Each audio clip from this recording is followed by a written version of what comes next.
back at you with gloves off, and today we have a great guest.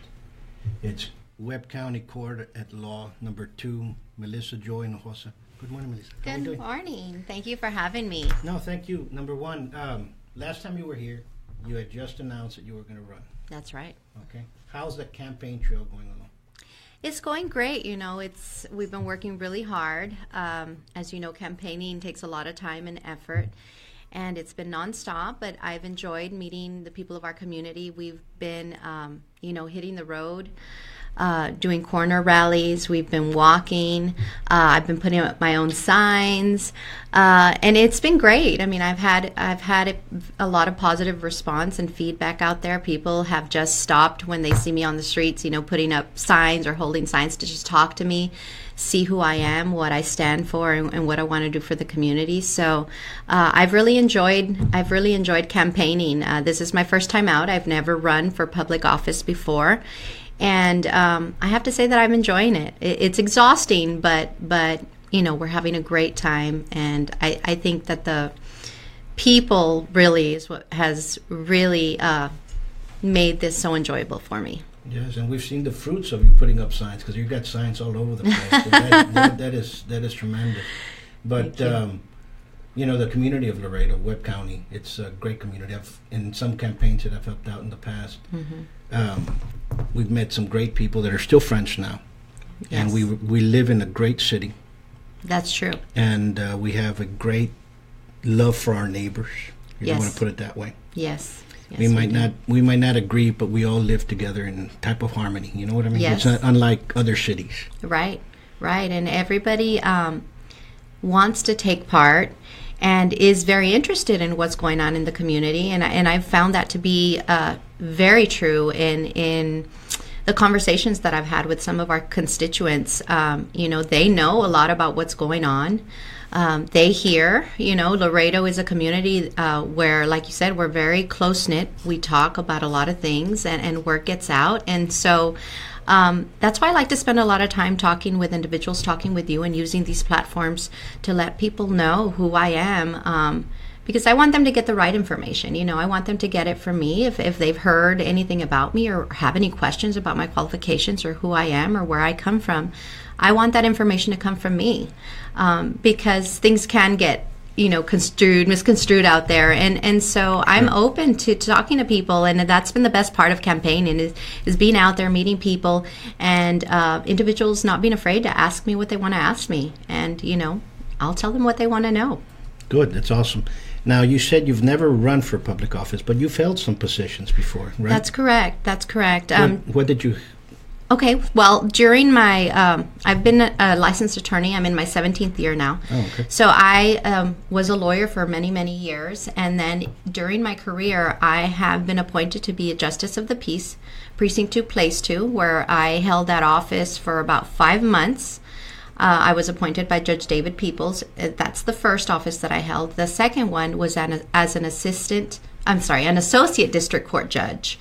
And what that is basically an assistant to the district judges. I was selected by them unanimously, and I held that position for about 22 months, almost 2 years, until I resigned that position to run for this public office. Tell us a little bit. So your experience as being a judge, you've sat on the bench. Yes, I have. As I stated, it's been in 2 different capacities. First as a JP. As a JP, there are many different types of cases. The majority or a lot of the cases in the Justice of the Peace offices deal with forcible entry and detainers. Okay. That means that we deal with a lot of landlord-tenant issues. We also have traffic tickets, right, that come through the JPs. I also dealt with truancy cases.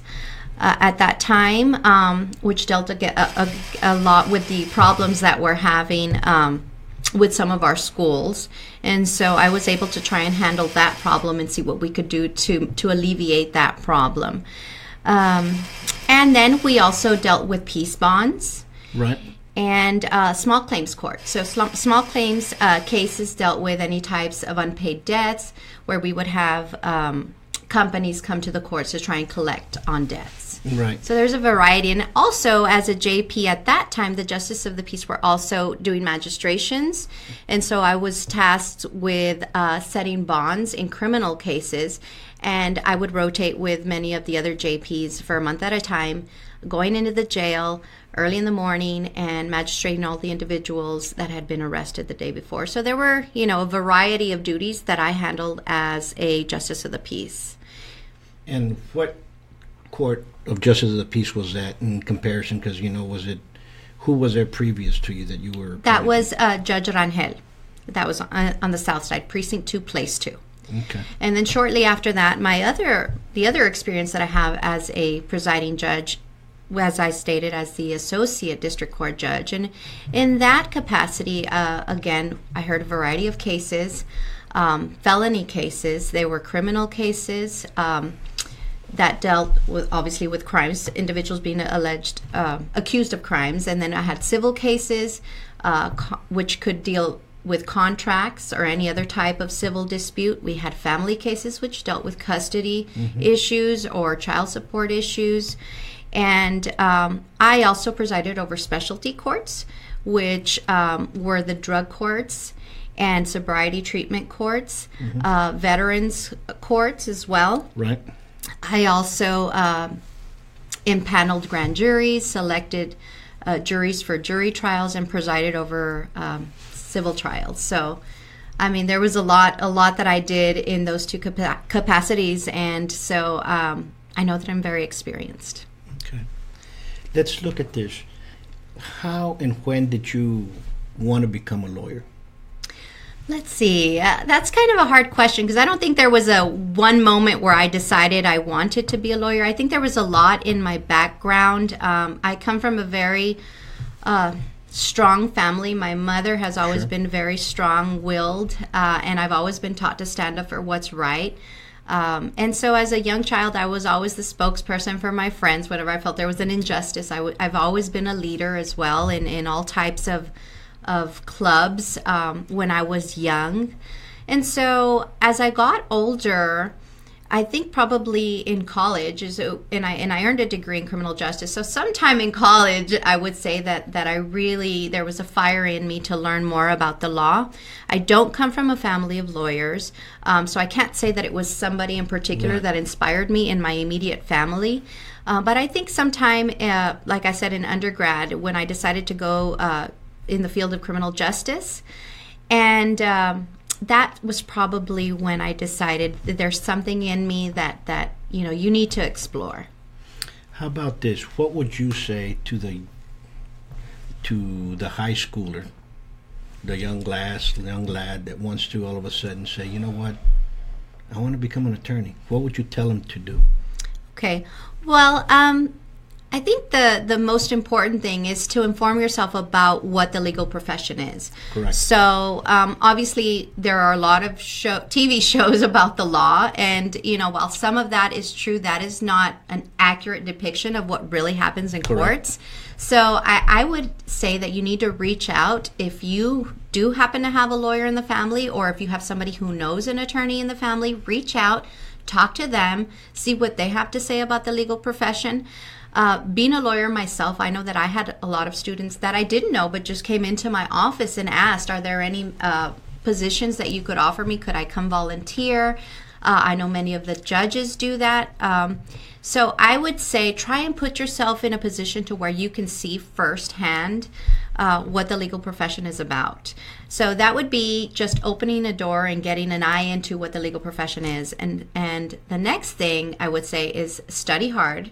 Grades are important, and make sure that you hone your reading and writing skills, because that is extremely important in becoming a lawyer. You will definitely be doing hours and hours of reading in law school and writing as well in law school, but even after you're a lawyer or when you become a judge, you will be drafting orders, you will be drafting legal documents that will be read by many. So that's extremely important.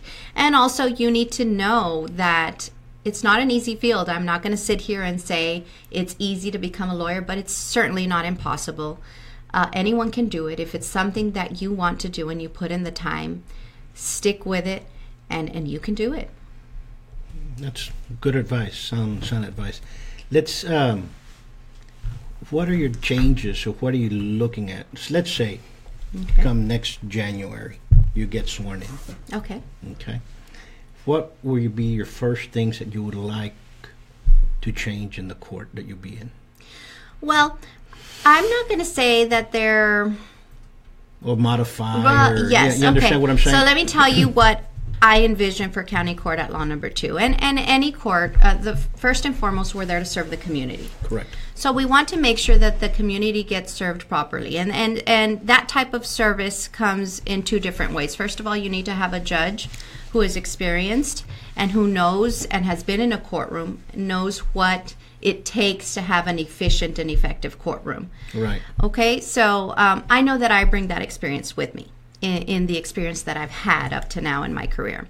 Secondly, you need to have a well-trained staff. You need to have a machine in there of people that have been in courts as well, know what it takes and how it takes to get a docket put together and heard in these courts.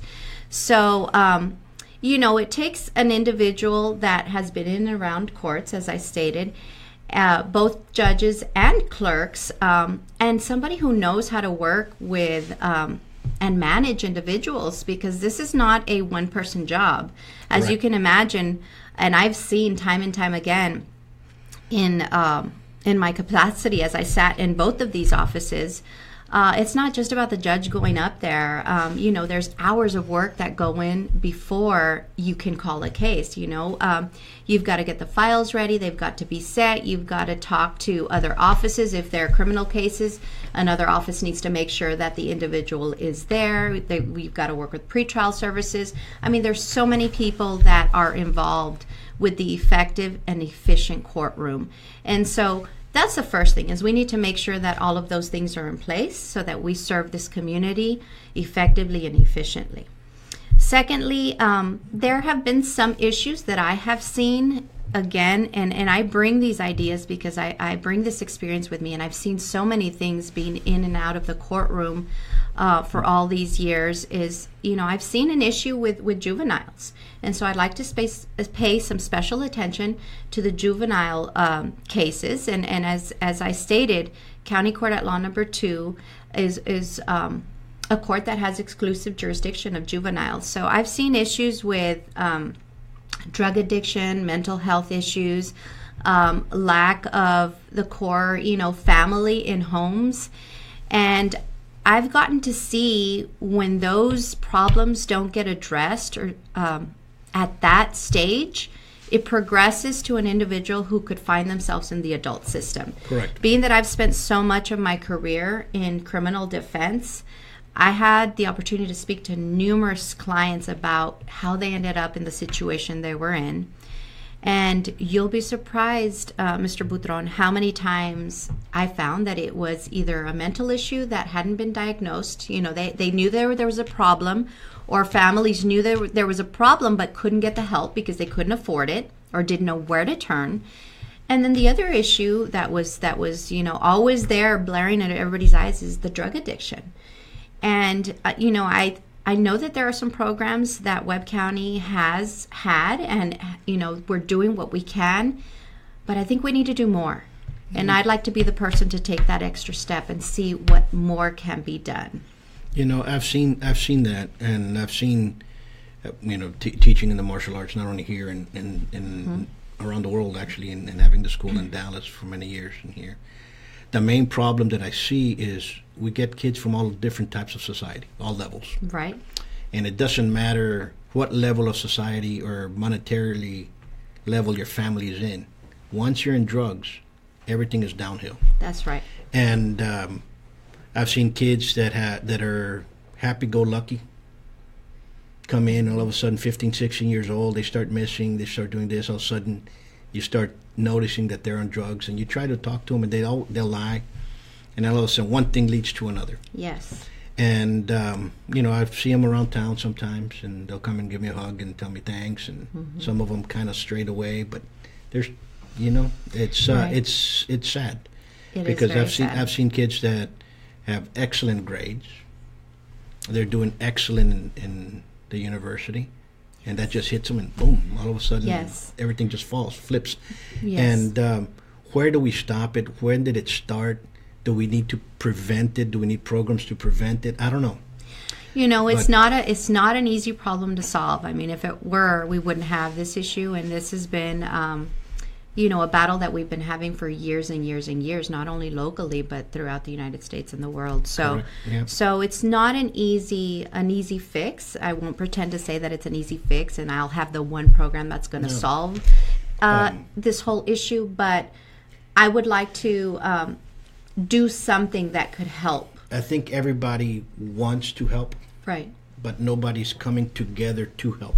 Right. Understand what I'm saying? Right, sure. Everybody's fighting at their own ways, and they're kind of fighting against each other instead of, you know what, let's sit down. Let's sit down. Let's put our heads together. What can we do? Sure. And if we can, you know, put our resources together. You know, when we were growing up, excuse me for interrupting, when we were growing up, or when I was growing up, kids in high school were doing drugs. Mm-hmm. You had a couple in junior high, but now you got them in elementary. You do have them in elementary. Okay, and now you're like, wait a minute, where did it go wrong? You know, that's right. I had a dear friend of the family. He used to come and he says, you know, my son's doing drugs, but what do I do? But let's get him out. Let's bring him over here. He wouldn't come over. The kid would come over. Sometimes if you take him off that element, but who knows? You know, they kind of find each other. Yes. You know. Yes. So if, for example, if the kid does drugs here and you say, you know what, I'm going to move him to Dallas. Well, he's going to find kids that do drugs over there too. Right. You need to address the problem. So, and he said he's going down to the house down the street. And I go, well, go talk to him. See what? No, but you know they're malandrines. The kids are malandrines. You know, the father's a peace officer. And I go, well, call the police. Press a report. Right. Do what you have to do. I mean, if it was my son, it would be a total different entity, you know, but do what you have to. Right. Later on in time, the kid ended up dying in an overdose. It's very sad. It's very sad. You know? I have seen a lot of these issues, as I stated, when I was doing truancy cases. And a lot of the kids that were truant, you know, they would skip school to go use drugs. And we're talking, I mean, I dealt with kids age 10 that were still in elementary school that were truant, and not all of them were because of drugs, but there were some, and it's surprising, and it's very sad, because you're right, they're catching our kids much younger, and drugs, they do not discriminate. No, they don't pick, you know, the low class, they don't pick the high class. It's everybody across the board. And I don't know if we should put higher penalties, or in case somebody gets caught with drugs, or you know what I'm saying, instead of just a slap in the wrist, you're out, here you go. And, you know, I don't know. Well, because they're destroying a life or many lives. Right. You know, what's the difference? I'm not sure what the answer is, and there's a difference between those that are distributing drugs and then those that are users. And so, you know, the law does have certain laws in place to distinguish those, but again, I don't know that the answer is simply giving them a stricter punishment and throwing them in jail, because again, you're not addressing the problem. Not the use. I'm talking about the person selling. Who's distributing. You know that you know you're selling. You're the one that's pushing the drugs out. You get caught selling the drugs. Guess what? The penalty is going to be harsher for you. Well, and I know, have worked in the federal system, I know that the feds have pretty strict punishments. You know what it's different than the state laws. And so, you know, that is the theory of the federal courts, and I know that they do have, you know, those strict penalties. But that's, you know, up to the legislature and the type of laws that something has to come done. I mean, because that is a cancer that's within our society that's eating us away. Right, I agree. And it can catch you at any age. That's right, and take the best of us and the worst of us. It takes everybody. Right. So it's definitely something that I would like to look at and see how I can put in my part to help in that capacity. The other issue that I have seen is the issue of divorces. You know, there are a high number of divorces. County court is the forum where most of these divorce cases go through. So we've got thousands of people coming through this court. And while we cannot, stop individuals that Sure. need to divorce or want to divorce, sometimes it is actually the best thing for individuals. We do have some very horrible custody battles that, Sure. That I've seen as a presiding judge.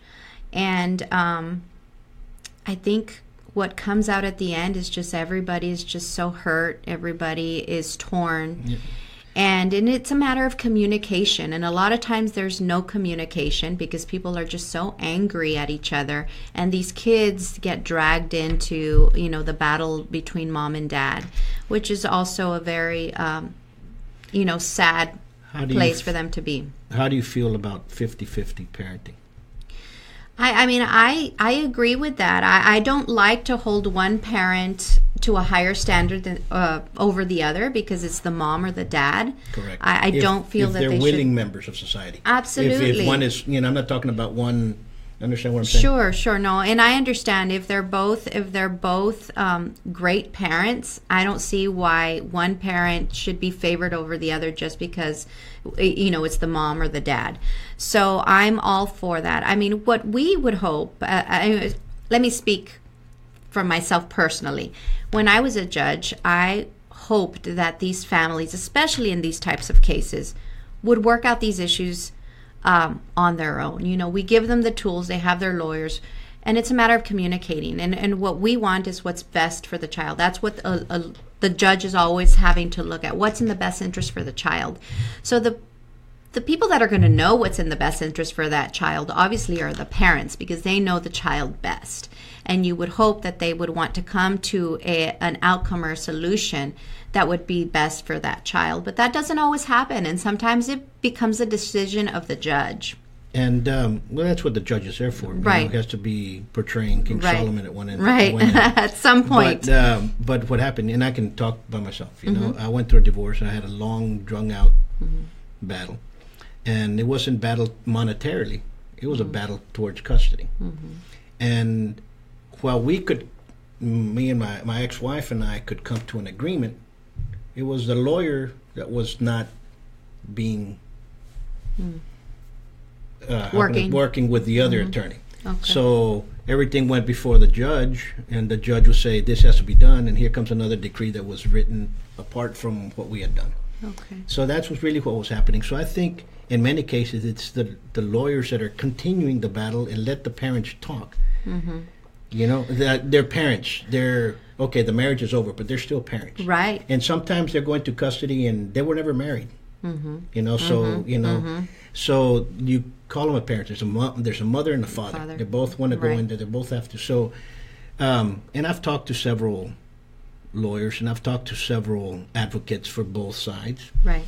And there's one advocate, his name's Ted Fogg from the New England states, that he said, you know what, we need to start pushing from the forward. And it kind of hit me in the front, and then I started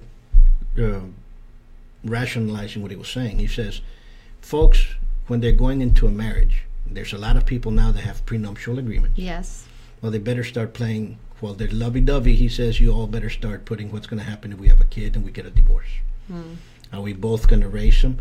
Are we this and this and this happen? Right. Well, they're still communicating. You know what I'm saying? Sure. I think it's part of a prenuptial agreement that has to be in there. Well, that might be a good suggestion. Because I will tell you from my experience that when people are going through divorces, their minds are clouded. There's so much anger. And I won't say that that's for everybody, but I have found that in the most of heated custody battles, it's because you're just not in a place to be making those decisions. Sure. And it's unfortunate because that's when they need to be made.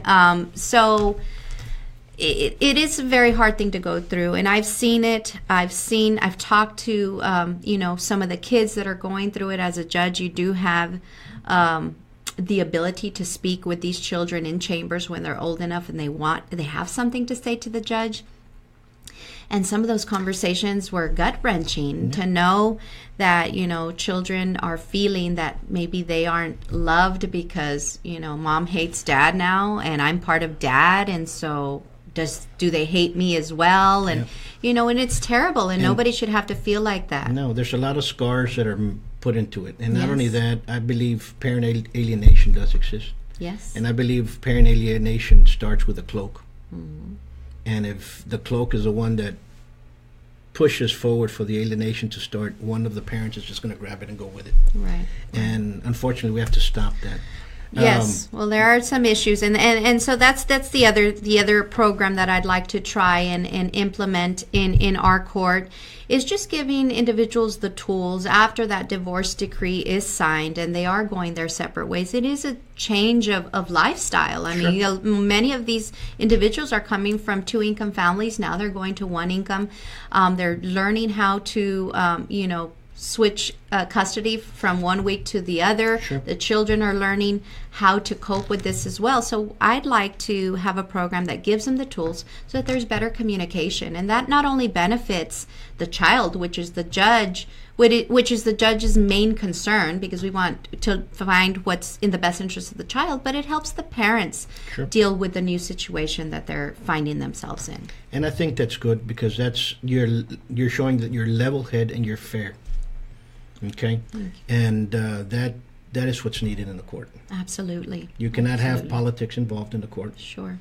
And you can't have my favorites in here and so forth. That's right. And you have to be fair across the board. That's absolutely right. I think if you talk to anybody out in our community, including lawyers, including judges that have been practicing lawyers, all that they want is a judge that's fair, a judge that's going to listen to their arguments. I mean, I knew as a lawyer, and I know in speaking to lawyers today, we're all friends, but we don't expect the judge to always rule in our favor because we know them. Sure. I mean, it's impossible to say, you can't be friends with a judge, because the legal community is a very small community. Sure.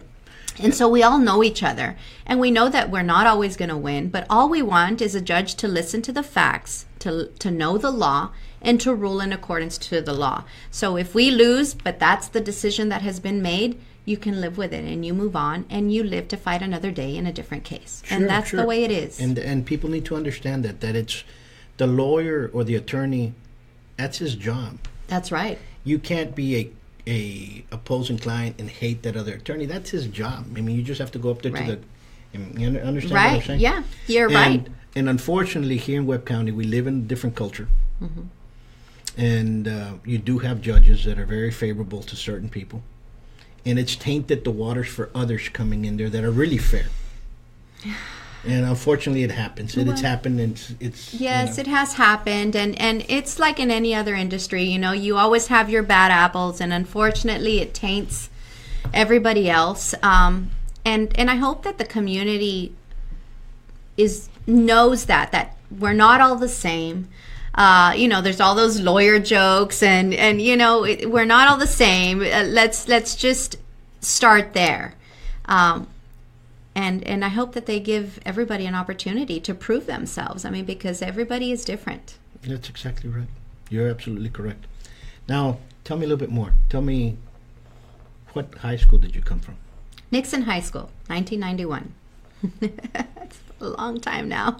Have you been to many of these tailgates that are going around? I have. I've been very lucky. My friends from high school, we have a really tight knit group, and we've stayed in touch.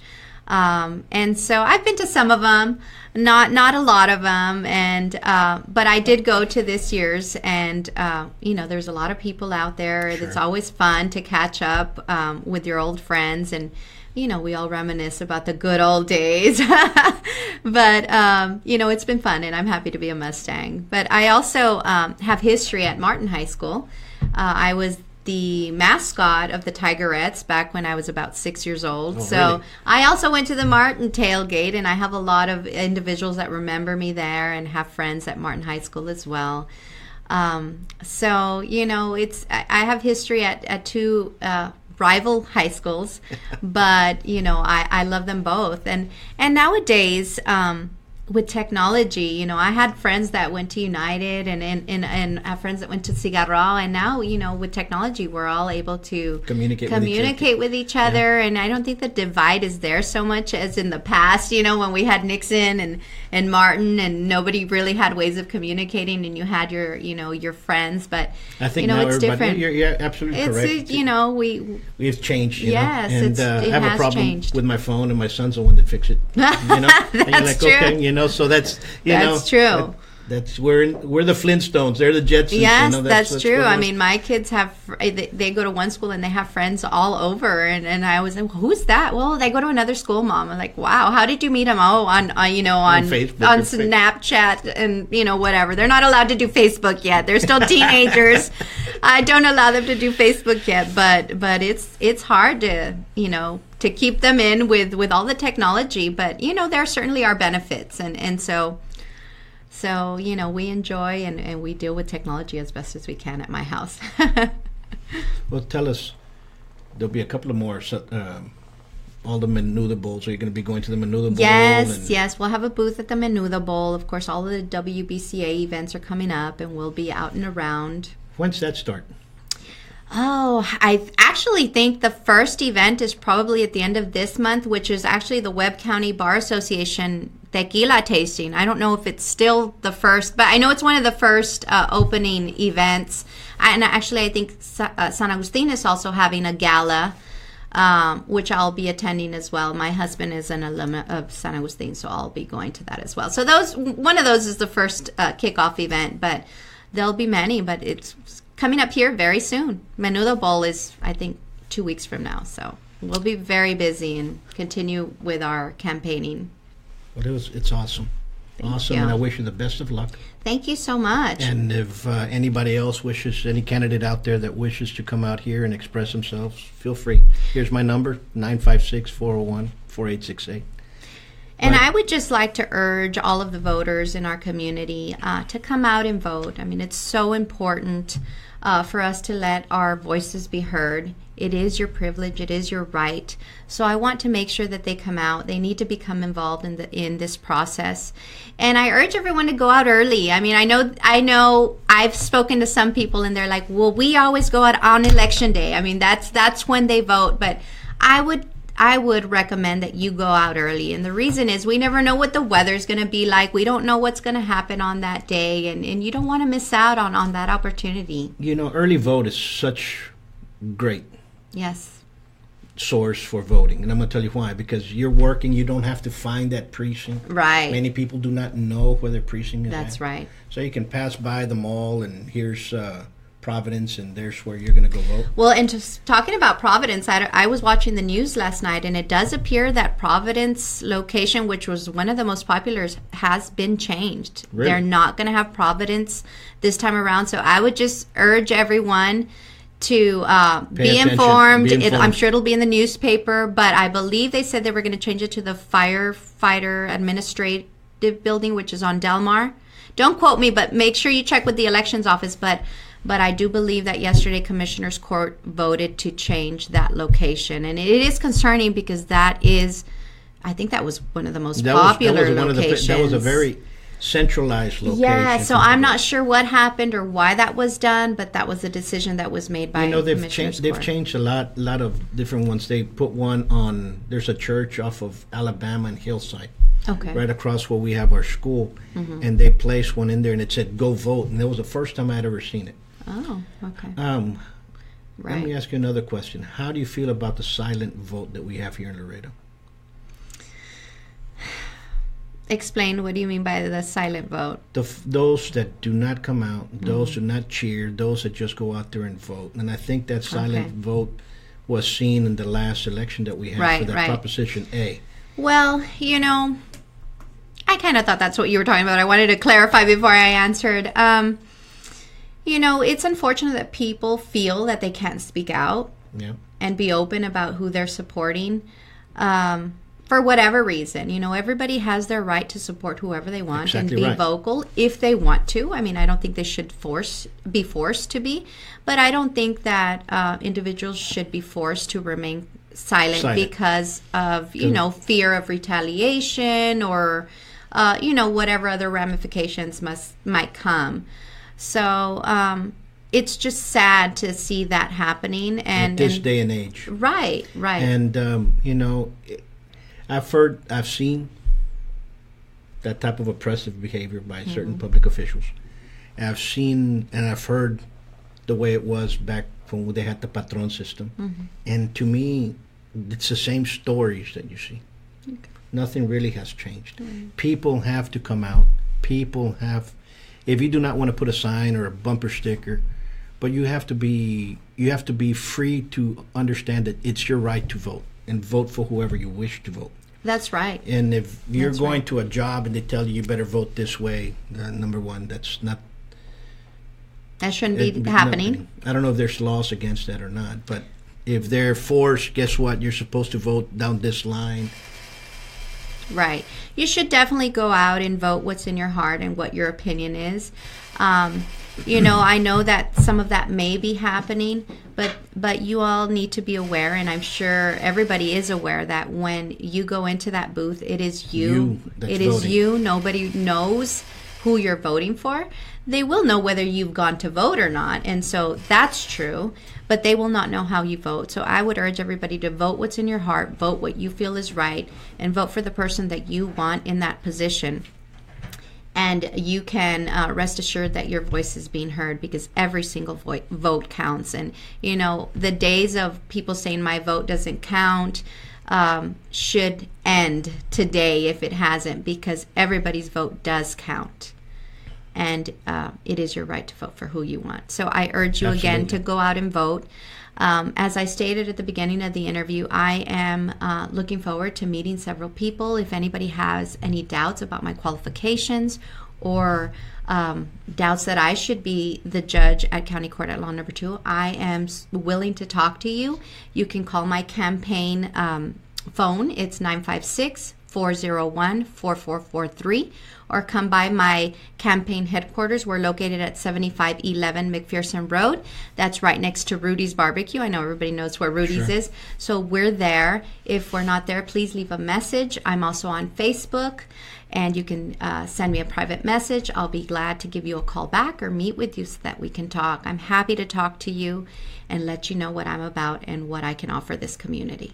Thank you. And for you guys out there